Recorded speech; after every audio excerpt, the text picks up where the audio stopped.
Team deathmatch. Let's do this.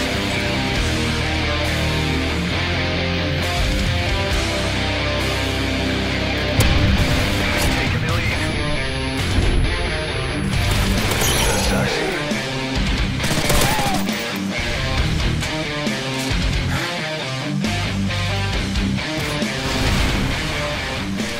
When I saw the announcement that Activision will now be using 3 developers to do Call of Duty instead of just 2, my first thought was, since it was going to be Sledgehammer Games, and for those of you who don't know, Sledgehammer, they came in late in the Modern Warfare 3 development cycle to help Infinity Ward, who was just in absolute shambles at the time, to help them finish Modern Warfare 3, which was way behind.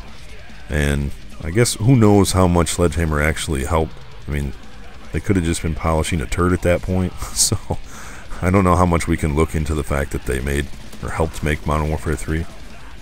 But I thought to myself, well, since Sledgehammer helped with Modern Warfare 3, I'm going to be talking about Sledgehammer. Might as well try and get some Modern Warfare 3 gameplay. And those of you who've been around for a while, you know that this is my least played Call of Duty. So I hopped on and I was quickly reminded why I truly believe, and of course just my opinion, but why I truly believe Modern Warfare 3 is the worst multiplayer in the Call of Duty series. Between the death streaks, the connection issues, the lag compensation, whatever you want to call it, the frame rate drops, insta-kill snipers, support streaks, death streaks if I haven't said them, death streaks again, death streaks. This game just had so many critical errors. It's just like, you just want to sit down and sit across from a table from them and just kind of look at them for a little while, and to break the silence, all you say is, what were you thinking? So I played a few games, and I think I finished one. It was a free-for-all. It was like 30 and 4. It wasn't very entertaining, so I didn't use it. And I don't think I finished any of the other like 3 or 4 games that I played. It was pretty bad.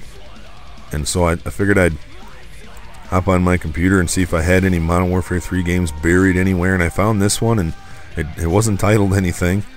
So I'm watching this back as I do the comm.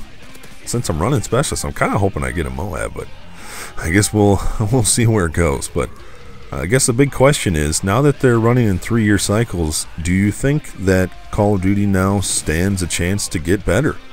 You know, a lot of people think that the 2 years wasn't long enough. Well, now they're going to have 3 years.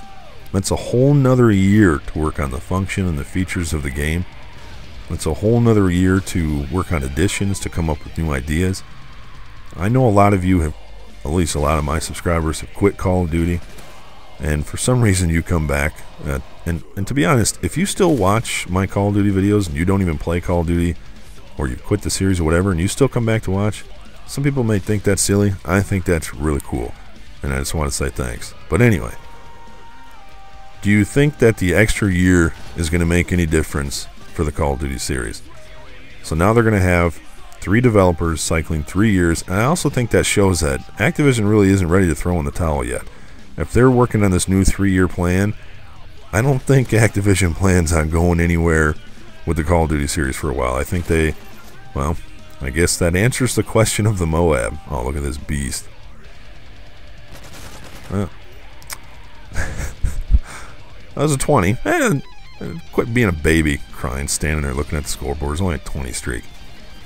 But I don't think Activision plans on going anywhere. And, you know, Battlefield, they have a longer development time than Call of Duty, and a lot of people think the Battlefield series is better. I've heard really bad things about Battlefield 4, but I guess that's just coming off people's opinions. So I don't know how much an extra year is really going to help Call of Duty. Common sense says it will. I mean, that's a whole year added on to the development of your game, and you're essentially working off the same engine and same mechanics. So really what you're working on is features. I mean, I think all of us would agree that we'd like them to work on function a little bit more. But, I mean, it's essentially a whole nother year to work on additions and features of the game. And to polish it to make sure that it's perfect before it's released. I mean, I've talked about it before. I think these hot fixes and these patches have really hurt the Call of Duty series and the gaming industry in general. where developers think that they can just release a game that has issues and say, we'll just fix it post-release. I think that's terrible. But maybe this extra year for Call of Duty will take care of some of that. Maybe they can polish some of this stuff up. Or maybe they think they'll have more time and they'll try and add too many things into the game and they won't be able to finish it in time just like before. But, oh, nice. Get out of that corner, camper. Anyway. Let me know what you guys think. Is this extra year going to make a difference for the Call of Duty series? I know the cynical people are just going to say, no, this series is dead. It's definitely not dead yet. But it may be heading that way. But we'll see. You never know. I mean, maybe an extra year will help. As always, guys, thanks for watching. Later.